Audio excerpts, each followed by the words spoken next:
Abençoados cada irmão e cada família, em nome de Jesus Cristo, nosso Senhor. Na segunda carta aos Coríntios, no capítulo 9, no verso de número 6, está escrito: Mas digo isto, aquele que semeia pouco, pouco também ceifará, e aquele que semeia em abundância também ceifará. Louvado seja o nome do Senhor, nosso Deus. Paulo faz uma aplicação muito específica, inclusive fazendo uma referência aos macedônios, para a oferta de alguns irmãos que estariam em missão.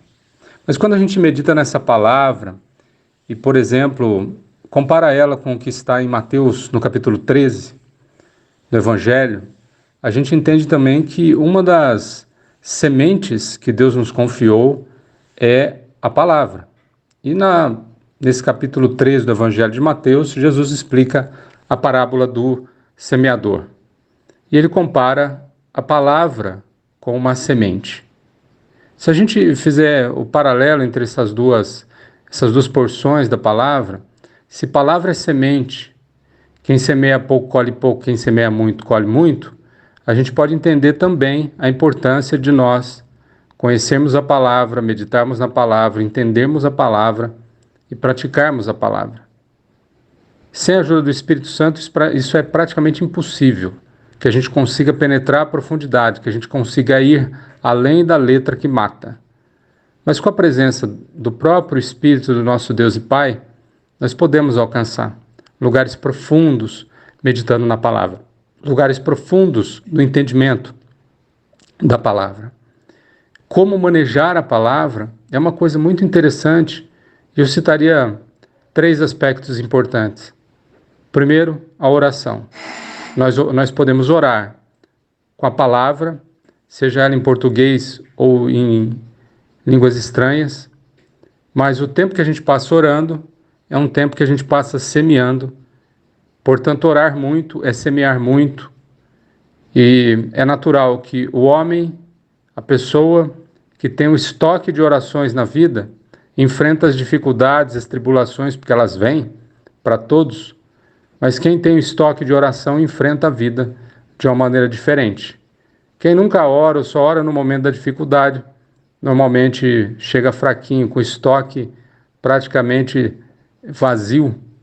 E aí a gente nota claramente a diferença, daí a importância da gente ter uma vida de oração. Outra coisa que é muito importante também é profetizar a palavra. O que significa isso? Conhecer cada uma das promessas de Deus para as nossas vidas, que estão na Bíblia e são centenas, e diariamente falar essas promessas em voz alta.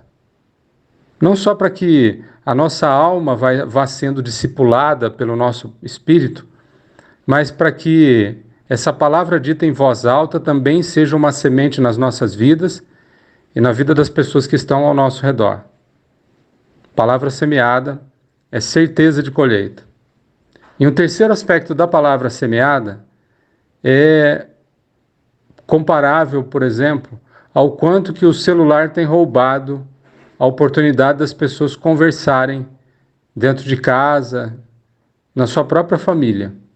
O quanto que os pais estão matando seus filhos, simplesmente distraindo eles com o celular para que eles fiquem quietos, para que o filho não exija a atenção dos pais.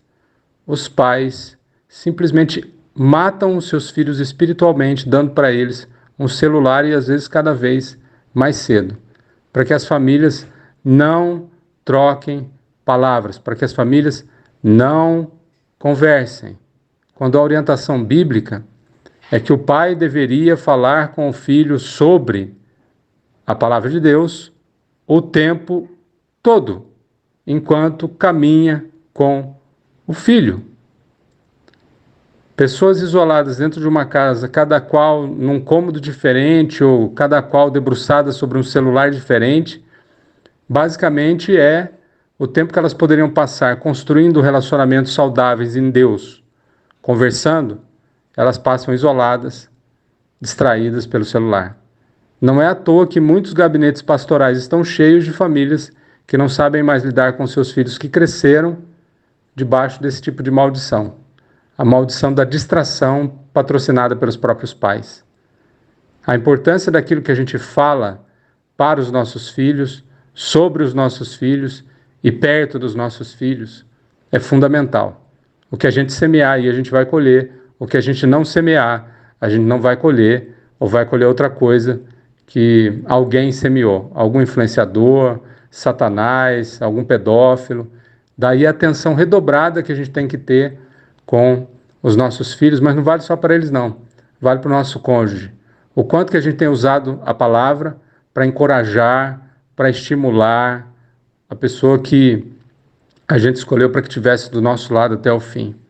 O quanto que o esposo semeia na vida da esposa, palavras de bênção, palavras de encorajamento, profecias de fé, e o quanto que a esposa faz o mesmo na vida do marido. Pois é, aquele que semeia muito, vai colher muito. Aquele que semeia oração, aquele que semeia a profetização com base na palavra de Deus, falar as promessas em voz alta, e aquele que semeia boas palavras para os filhos e para os cônjuges, isso vale para outras pessoas também, né? Para encorajar os irmãos, vai ter semeadura diferente sobre essa palavra que eu oro. Pai, eu creio na tua palavra. E lá diz que o Senhor é agricultor, que Jesus é a videira verdadeira e nós somos os ramos, que nós nascemos para darmos frutos. Eu te peço, nos ensina, Pai, a parecer contigo, a sermos agricultores, a sermos semeadores. Nos ajuda, Pai, pelo teu Santo Espírito, a manejar a palavra com mais sabedoria, para a gente semear bem e colher mais, para que venha o teu reino, para que seja feita a tua vontade, ó Deus, para que Cristo seja exaltado e para que a alegria daqueles que confiam em ti seja completa. Em nome de Jesus. Amém.